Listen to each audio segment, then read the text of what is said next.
about nitrogen elimination. So how do we get rid of nitrogen? So where does nitrogen start off from? So let's say we have a tissue and we want to get rid of this nitrogen. The nitrogen is going to be in the tissue somewhere. A cell somewhere. It's done using, it doesn't need any more nitrogen already. What it does to get rid of the nitrogen, the first step that it needs to do is it needs to get it through the blood.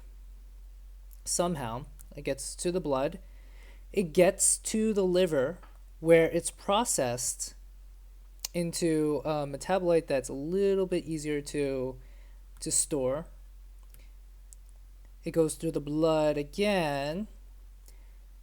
It gets filtered through the kidneys,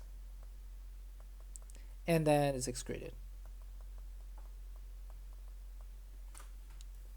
So the important thing to know is that we have two areas where we're sending some sort of nitrogen from the tissue to the liver and liver to the kidneys. So I'm going to give you the easy one. The first one is when the liver processes nitrogen, it makes it urea. And urea is then filtered out by the kidney and then excreted. That means the liver has to do the cycle called urea cycle. We'll talk about that in a bit. And then the last thing is we have to talk about what happens here.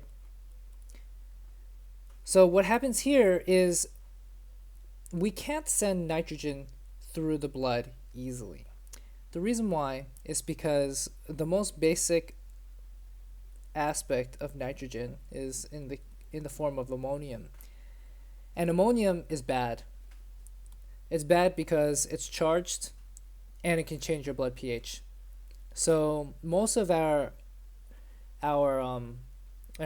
nitrogen is transferred in our blood, not in ammonium, but in the form of alanine and glutamine. The reason why we do it this way is because alanine and glutamine are not charged. They don't change the blood pH. And since they don't change the blood pH, it's a really good carrier. But now the interesting thing is that we have 20 amino acids. And we have to somehow funnel those 20 amino acids into two types of amino acids. These two amino acids are then processed in the liver. So what I'm going to talk about in this video is I'm going to talk about how we get it from the 20 amino acids and how those 20 amino acids are transferred to alanine and glutamine and how that is transferred into blood to the liver. The next video I'm going to do is actually going to be the urea cycle and how it's transferred hematogenously to the kidneys and eliminated. So let's get started with amino acids. So we all know that we have 20 amino acids, and as I said, we need to funnel those amino acids into two types. And that's in the form of alanine and glutamine. In order to do that, I first need to tell you three things to memorize, because if we don't memorize these things, it's really hard to explain. So let me start off with that there are 20 amino acids, and then there are 3 of them that are special, because the 3 special ones are how we funnel things around.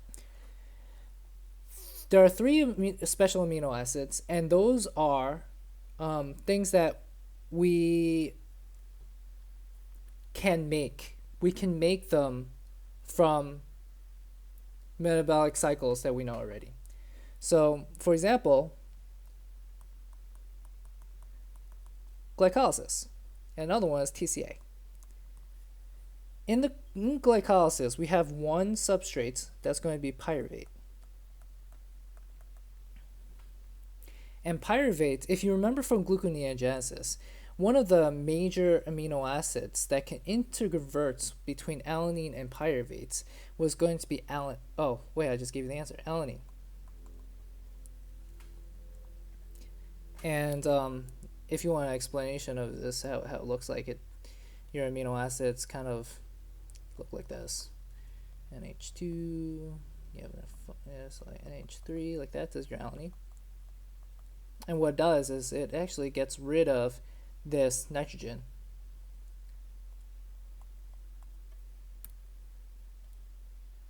And it makes it a carbonyl group. And everything else is the same. This is your pyruvate. And all three of these exceptions that I wanted to give you are going to be, they're going to work under this similar fashion. They just get rid of nitrogen. So the second one is going to be OAA. This is oxalic acetate. Oxalic acetate interconverts with aspartate. And then the last one is going to be alpha ketoglutarate.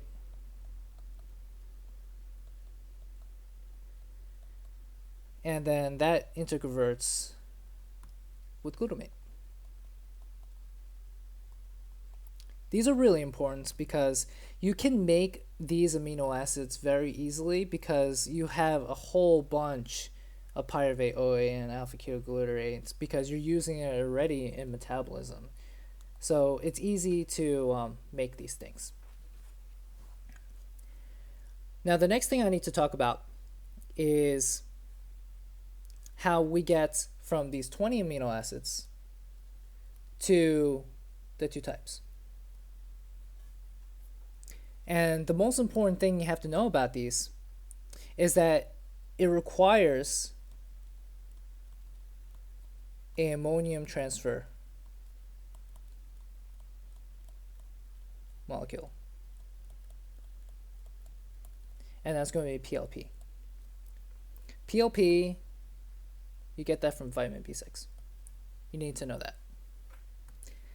The second most important facts that you need to know from this, I'm losing stuff.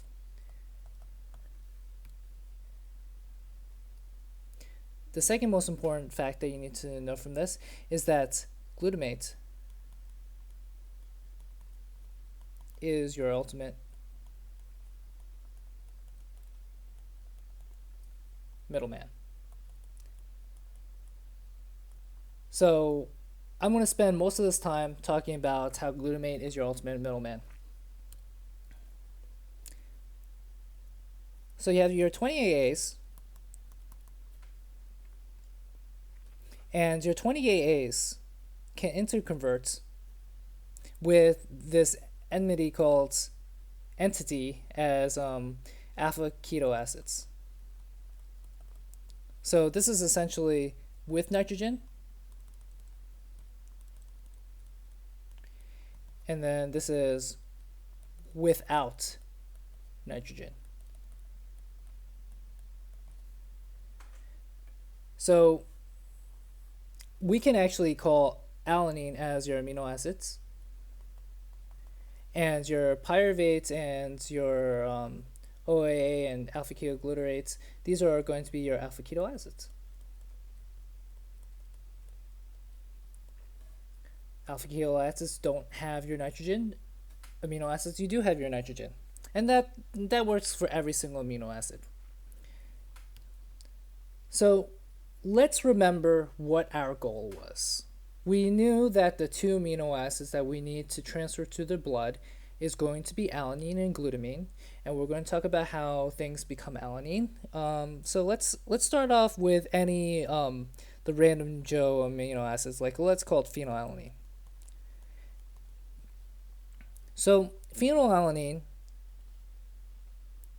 can convert to its alpha keto acid, but it has to lose its nitrogen. So when it loses its nitrogen, you need to have an enzyme, PLP, to hold on to it.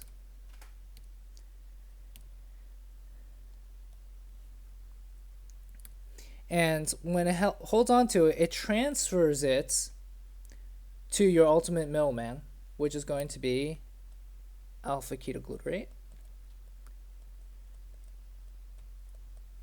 And then when an alpha ketoglutarate obtains a nitrogen, it becomes glutamate.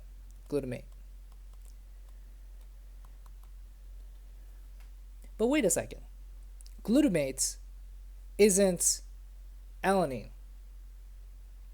Why we don't use glutamate to transfer things in our blood? Because glutamate is charged. It's going to change the pH of your blood. So what it does is, as I just said, is your middleman. What glutamate does is it takes its nitrogen that I just acquired from phenylalanine, and it gives you to pyruvate.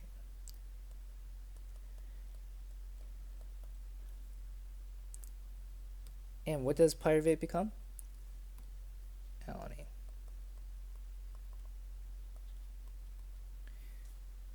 So this happens with every single amino acid. Every single amino acid, whether it's phenylalanine or tyrosine or tryptophan, everything will go through. It will become an alpha keto acid, has no nitrogen on it. It gives its nitrogen to alpha ketoglutarate. Alpha ketoglutarate will become glutamate. Glutamate will give its nitrogen. Oh, this one's also a PLP. This is also a PLP reaction.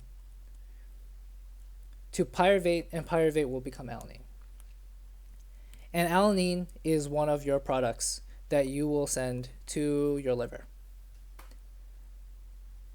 So that's one thing. So let's talk about the other goal that we had to do. The other goal that we had was glutamine. Glutamine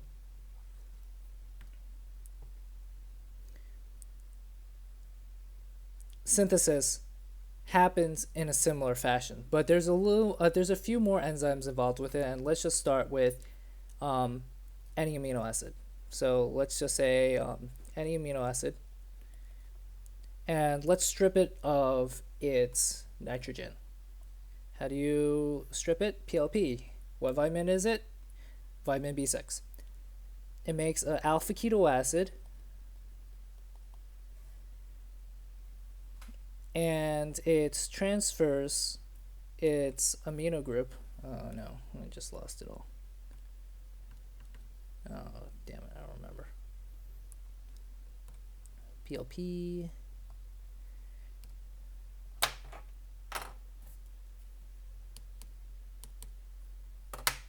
Technical difficulties. Okay, so it takes its PLP, it will transfer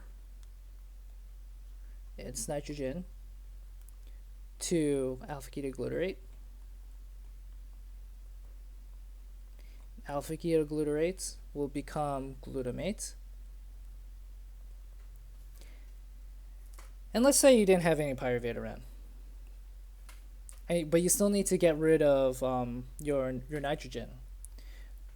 Glutamate has a really neat reaction where glutamate can automatically, and this is very unique to glutamate, lose ammonium ion. And then this will convert it back to an alpha ketoglutarate. So the enzyme that does this is going to be called glutamate dehydrogenase.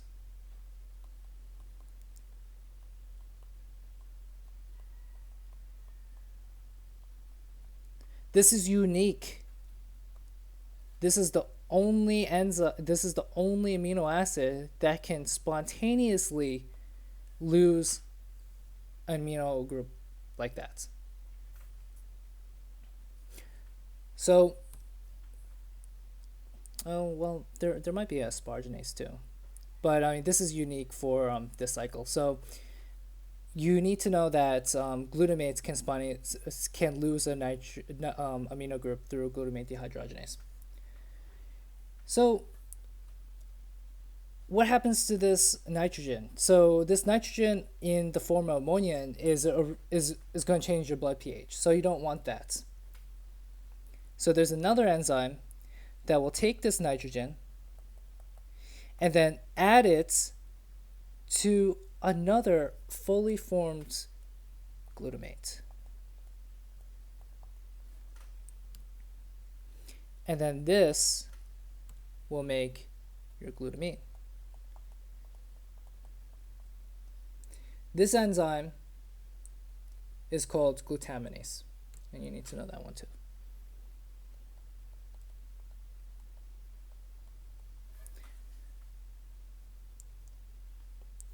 So, recap. What we talked about was we need to get 20 amino acids to the blood in the form of alanine or glutamine to the liver so that the liver can transfer it into urea. We talked about how there are 3 major metabolite exceptions. There are metabolites that can become amino acids. You have to memorize that list. And we now know that nitrogen is transferred with a molecule with PLP so that your amino acids can interconvert to the alpha keto acids. Next thing you know that glutamate is your ultimate middleman because glutamate is the carrier, it's the middleman between any amino acid transfer to alanine. So if you had like phenylalanine, tyrosine, tryptophan, threonine, any of the amino acids, they will transfer the amino group to glutamates, and the glutamates can transfer it to alanine. You never have a skip where you go phenylalanine directly to pyruvate. It doesn't happen that way. Glutamate is always going to be in the middle. And then finally, with the glutamine pathway, once again, you take some amino acid, you go through your middleman, which is glutamate. Glutamate can spontaneously lose, well, not spontaneously, it uses glutamate dehydrogenase to take off amino group. The amino group can be added to another glutamate to make glutamine. And then glutamine is the one that is going to be transferred in the blood. So that concludes the first part of this tutorial. I'll see you on the next one where we talk about the urea cycle.